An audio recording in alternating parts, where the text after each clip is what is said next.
Hello everybody, this is JT Productions and welcome back to another 2023 preview and prediction video. Today we will be doing the Missouri Tigers. If you've been keeping up with the Missouri Tigers over the past couple of years, they have been sitting around 500 since 2021 and really even before that. And the thing is, Missouri is sort of in a issue when it comes to recruiting and what conference they're in. They're in probably the best conference in the country that recruits the best in the country at multiple facets, and you're in the same conference as Georgia, Alabama, LSU, Tennessee, South Carolina, Florida, etc., etc.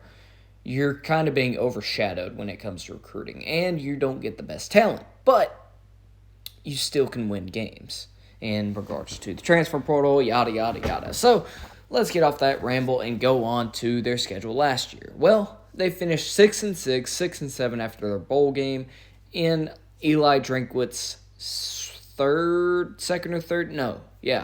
year as the head coach of the Missouri Tigers. And they really had some head-scratching losses. They had some close losses, but really head-scratching year for them. They started out by losing 40-12 to Kansas State, which ended up being the Big 12 champion, and then 2 weeks later losing in overtime to Auburn 17-14 because their running back couldn't hold the ball long enough to score the touchdown. Then they kept it close with the future national champions, the Georgia Bulldogs, leading them up until the fourth quarter, where Georgia won 26-22. Then they lost to Florida in a similar way, 24-17, besides throwing a pick six. Then they would win their next two games against Vanderbilt and South Carolina, and then lose their next two games against Kentucky 21-17 and then Tennessee 66-24. They would win their next two games to finish the season 6-6 against New Mexico State and then against Arkansas before losing to Wake Forest 17. And like I said, very strange year with regards to how Missouri played. They played at times like one of the best teams in the country, and then at times like one of the worst teams in the country. So, with that being said, can they improve? Let's see. Well, they lost their leading receiver from last year, Dominic Lovett, who transferred to Georgia, but you got a receiver in Theo Weiss from Oklahoma, who could be a contributor as well. You also have Luther Burden, who was a superstar last year, and you have Mookie Cooper, who is still there from last year as well. Quarterback, you still have Brady Cook, who is due for a breakout season.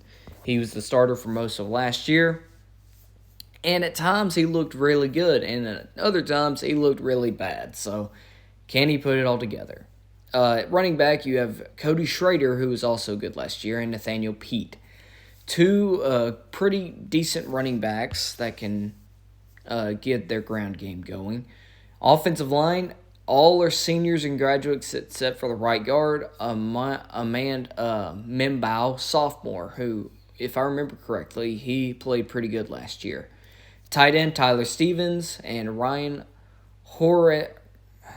I can't say that last name. I don't know how to say it. Anyways, Tyler Stevens was a good contributor last year. The offense should be okay. We'll just have to see. Defensively, though, they lost some guys to the draft into the portal, but they bring back Tyron Harper, Chris Abram-Drain, Jaden Jernigan, Damian Wilson, and Jalen Carlisle, and others like that. You also got transfers in like Joe Moore, redshirt junior out of, hold on just a second, Arizona State, a defensive end. You also get Ben Stratman, redshirt senior transfer out of Missouri S&T. Niles Gaddy, redshirt senior transfer out of Jackson State. Tristan Newsom, a senior transfer out of Northeastern Mississippi Community College. You have Austin Firestone, redshirt freshman transfer coming in from Northwestern.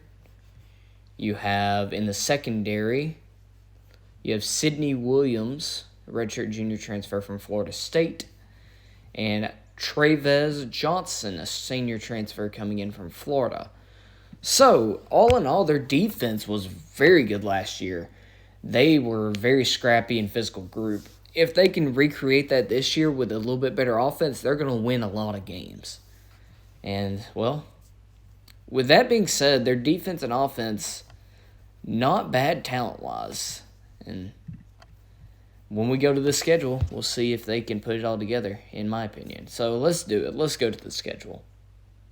Starting out the year, they play South Dakota. Now, Missouri over the past couple of years has been known to lose these games that they're supposed to win, but they end up losing them, especially early in the season. They did that against Wyoming a couple of years ago. They did it against multiple teams. I think you win this game. I don't think you're going to have a problem with this. You play on a Thursday night, August 31st. Be a good time for you to get your guys up and running and get them used to playing in games like this. So I think you're 1-0 before staying home and playing Middle Tennessee State, a team that has been pretty decent for the Conference USA. I think you'll be able to handle them. I wouldn't be surprised if it's close, though. Middle Tennessee State is not a pushover when it comes to group of 5 teams, but you should out-talent them, and that's a big should. So you're 2-0 before hosting Kansas State, the Big 12 champions from last year. I don't think you're going to be able to beat them. With Will Howard and all that they still have, they did lose Deuce Vaughn, and that could be a contributing factor. I just don't believe you can win this game. It's at home, but it's a noon kick, and I just think Kansas State is better coached at this point and has better talent than you right now. So you're 2-1 before going to a neutral site game in St. Louis to take on the Memphis Tigers. I think you're going to be able to beat Memphis. This is a pretty interesting game. There is seldom any time to where a game like a college or NFL game is played in St. Louis, especially in the old stadium that the St. Louis Rams played. So this is going to be a pretty cool environment. I think you were able to win this game, though, to bounce back from that Kansas State loss to get to 3-1 before going on the road for your first road game to Nashville to take on Vanderbilt. Now, Vanderbilt, they're getting better as well, but I think that you're going to be physical enough to win this game against Vandy. I just don't think Vandy has the talent yet to be beating you consistently and keeping up with you consistently. So I think you win this game to go to 4-1 before hosting LSU. This is going to be a very uphill battle for Missouri if they want to try to beat LSU. The last time they played LSU, they beat them, but it's going to be tough. And I think you lose this game. LSU is one of the top 5, top 10 teams in the country, and they would need to have a very bad day in the field to lose to you. So now you're 4-2 before going on the road to Kentucky. Now you've lost to Kentucky last year, and honestly, if I'm being frank, you are sort of turning into Kentucky with regards to how physical you play. You've played a physical type of game the last couple of years, and now, Kentucky, they've got a new quarterback in Devin Leary. I think that you are able to win this game. Now, whether it's through getting to the quarterback or just offensively out overpowering them, I don't know how that's going to happen. I just have a feeling that you're going to win this game against Kentucky. Then you play South Carolina. I think you're able to win this game too. South Carolina with Spencer Rattler is just going to be I just think he's going to be inconsistent just like he was last year. And against a physical defense like you're going to have, that's not a good combination for them. So I think you win this game. And going into the bye week, you are 6-2.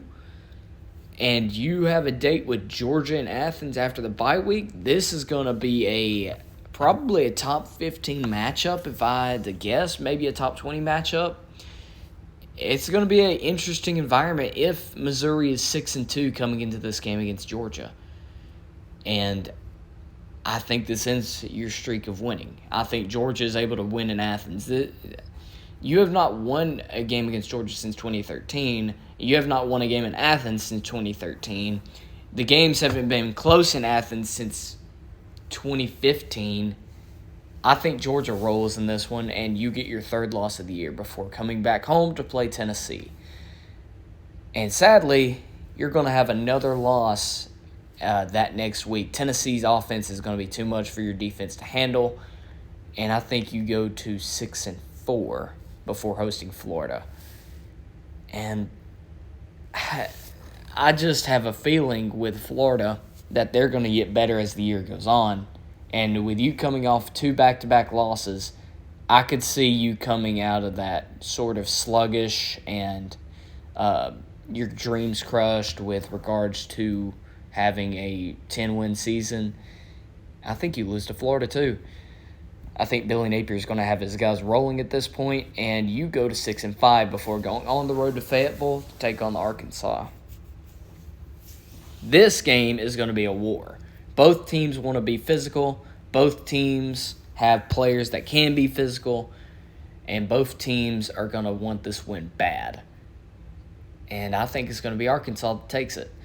The main factor is going to be KJ Jefferson. If he's healthy for this game, I'm giving it to Arkansas. If he's not, I'll give it to Missouri. But KJ Jefferson is just a difference maker in games like this. So, there you go. Missouri fans probably don't want to hear that, but you go 6-6 again. Now, I do think Eli Drinkwitz is given the time is going to be a decent head coach. It's just taking time with him getting his recruiting classes in and everything. Barry Odom did not leave this team in a good spot after he left in 2019. And it shows with this right here. This stretch right here is not easy by any means with Georgia, Tennessee, Florida, and Arkansas. Missouri is, I just don't know, dude. I can see them firing Eli Drinkwitz after the year. Even though I don't think it'd be the smart idea, I think that's what would happen if they would keep him around for one more year and he'd be on a very hot seat. But anyways, there you go. I have you going 6-6 for the 2023 football season and making a bowl game at least. Now, not all teams can say that, but I know you're not happy with this outcome either. So anyways, thank you all so much for watching. I hope you all enjoyed, and Go Dogs.